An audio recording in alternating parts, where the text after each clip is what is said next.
Hey guys, DJ Katash here. Welcome again, another video of my YouTube channel. Oh my gosh, I'm doing that thing again when I'm looking at the light instead of at the camera. So I'm back again with actually my most popular written piece on my blog. How I regrew my hair back after my outburst of alopecia in my second year of university.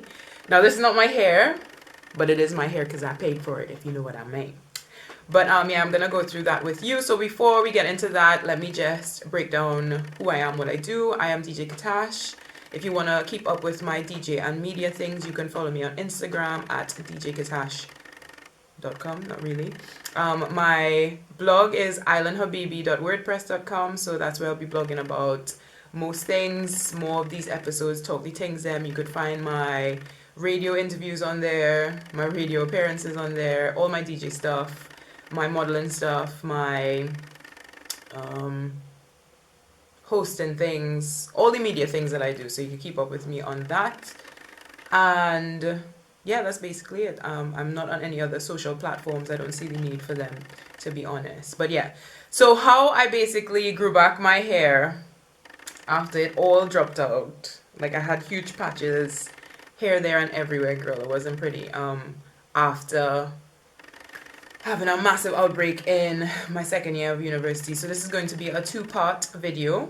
In this first video, I'm just going to explain to you the behind the scenes things that you can do to regrow your hair, because obviously it's not just a physical thing you need to partake in now, it's also a mental, emotional thing that you need to do. So let me start off the list.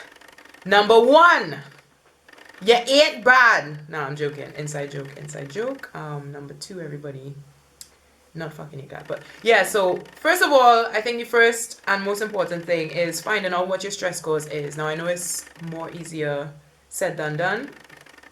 Of course, you don't really get to understand and know the things that are stressing you out. Side note as well, if this is your first video on my channel, I have a very annoying clicking camera, which I can't fix.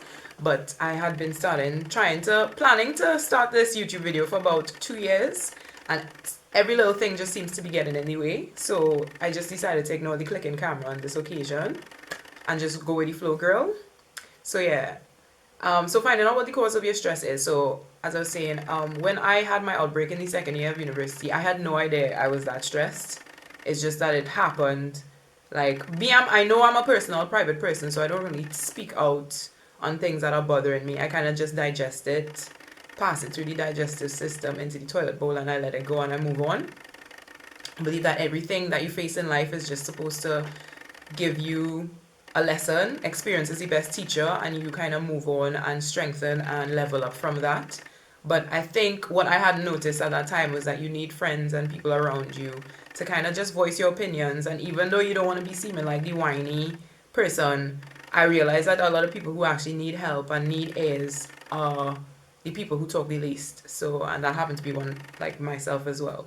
I happen to fall into that category. So definitely speak out if the littlest things are stressing you out. It's just good sometimes to hear yourself say it out loud. Even if you want to do that whole mirror thing. Like now, yeah, I sit in my mirror and I talk to myself and I explain things to myself, like what I'm going through. I try to be honest with myself and try to come up with reasonable solutions and see if I'm the one who's putting myself in the situation or not. So back to the stress cause thing. With stress, it's not easy to identify where your stress causes are coming from, as well as some of them aren't easy to kind of evade from, because as adults we kind of enter into responsibility, and stress might come from the annoying coworker at work who just doesn't get it, that you don't want to be friends outside of work. They want to friend up and make some annoying jokes to you and whatever, and you kind of have to tolerate them when you really don't, and you don't like them. But to keep your job and to maintain your life, you need to do these things. So what I do is I kind of just turn off everything, shut my door, light a few candles, turn off the lights, switch off my phone, just engage in heavy breathing for a long time, like inhale and exhale, like controlled breathing, sorry, not heavy breathing. And then I kind of just let my thoughts whatever thoughts are coming to me, like when I'm trying to be quiet and control my thoughts, like those are the thoughts that I realize are stressing me out. And more than likely, there's more than one thought. So it'll be a thought about things I have to do, things I haven't done, timelines coming up, deadlines coming up, just things that are stressing you out that are at the forefront of your mind or even at the background of your mind when you don't notice, that you're subconsciously constantly thinking about. So I think I read that one of the main entrepreneurs, a lot of main entrepreneurs, they learn to limit their decisions, the number of decisions that they make per day. And it really does kind of just allow your mind to relax and to breathe. So just inhale, exhale, find a quiet space, and observe what thoughts come to you when you're most quiet and trying to relax the most, because those are the thoughts, those are the stresses that are terrorizing your life. Um, Definitely, as humans, we need to make more time for ourselves, make more time for our stress relievers, make more time for the things that make us happy. Y'all can't be working, working, working. Y'all can't be making it rain and not trying to splash. Like, you have to equally have fun as you work hard. So I think write down the whole cliche list of what makes me happy, what doesn't make me happy, and just kind of remind yourself of all the things you're grateful for and all the things that you still have to be grateful for. My stress relievers, one of them is writing my blog. I do enjoy kind of just taking my Saturdays, going to galleries and seeing different art exhibitions. Sunday, my phone is switched off. I am away from the entire world. Sunday is called me day. Sunday is called Lee day. On that day I paint my nails, I paint my toes, I scrub my hard foot, my foot back, them heel backs, the ashy girl. I comb my hair, I put my hair in a new style. Yeah, I braid and stuff my hair for myself. And yeah, guys, so my camera just does bits. It's an old camera. So I was saying that I have Sunday as me day because of the 7 days of the week, you need to make time for yourself. So Sunday is me day, do all my bits, paint my nails, watch a film, read a book. That's the day I lock off from the world and I kind of listen to myself and prepare myself for the following week. I write lists from Monday to Friday of what I need to do. Obviously, I'm a gym junkie. I do like my healthy drinks, like my fresh juices. This is fresh carrot and ginger juice. I just try to take care of me and my skin and my health and just everything. Try to look my best, you know what I mean? So just make more time for the things that make you happy. If it's going out more, if it's staying in more, if it's knitting, sewing, reading, cycling, doing a yoga class, getting your zen on, seeing somebody, man. I don't know. Whatever does make you happy, you do you, because you have to be selfish in this life and not selfless, and just make things work for you.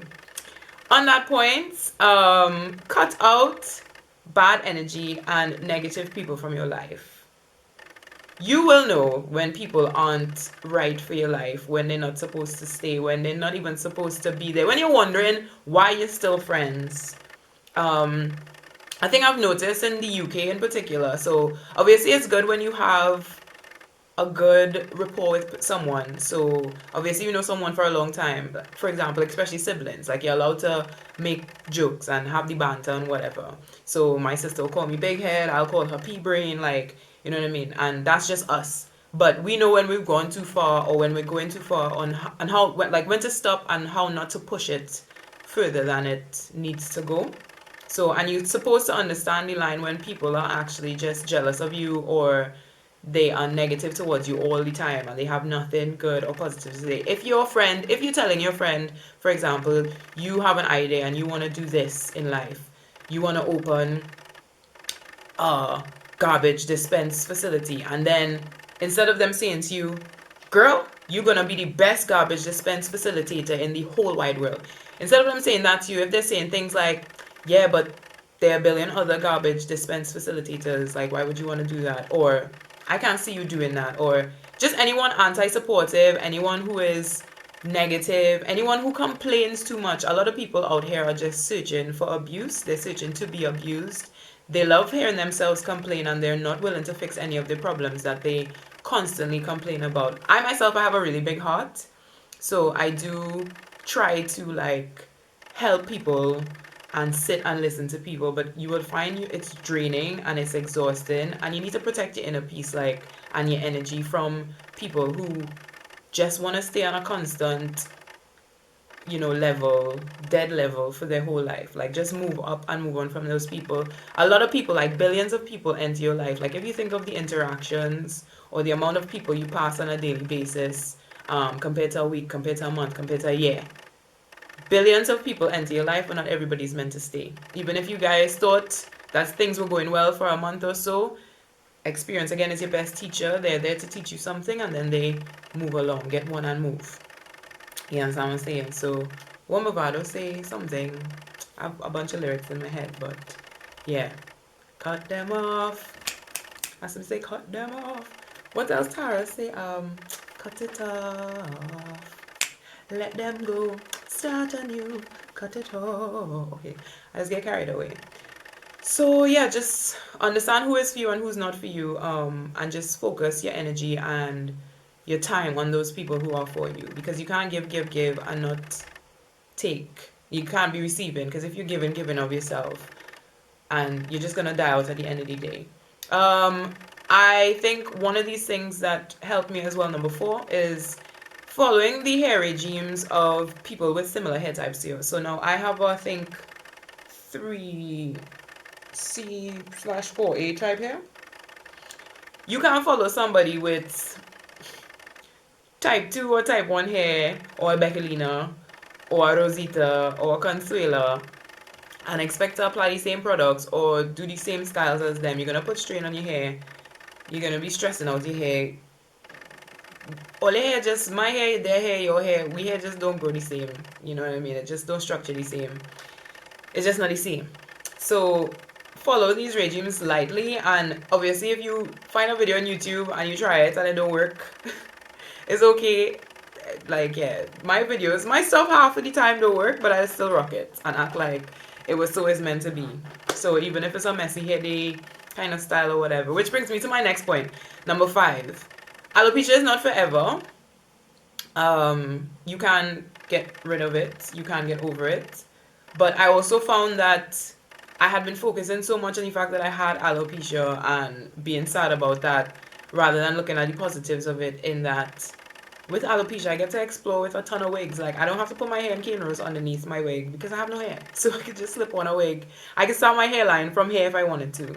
I could be the 5-head gang, or I could be, you know what I mean, whoever I want to be. And if I want like a short bob one day, cute little style, if I want to be a stripper the next day and have my inches and my length, girl, I got that. Like, so wigs are fun and they're playful.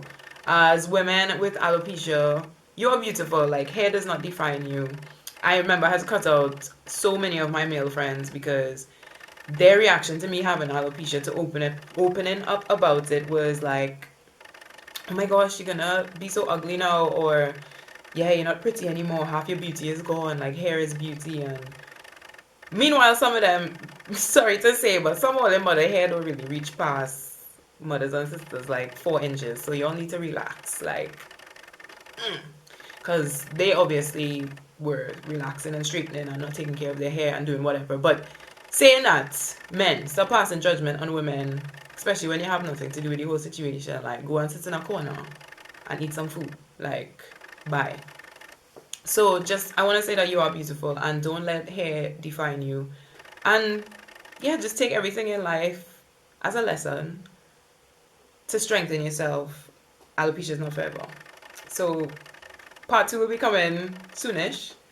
And yeah, just stay tuned. Don't forget, follow me on Instagram if you want to help me pay my bills, y'all. And keep up with my blog, islandhabibi.wordpress. Peace and love.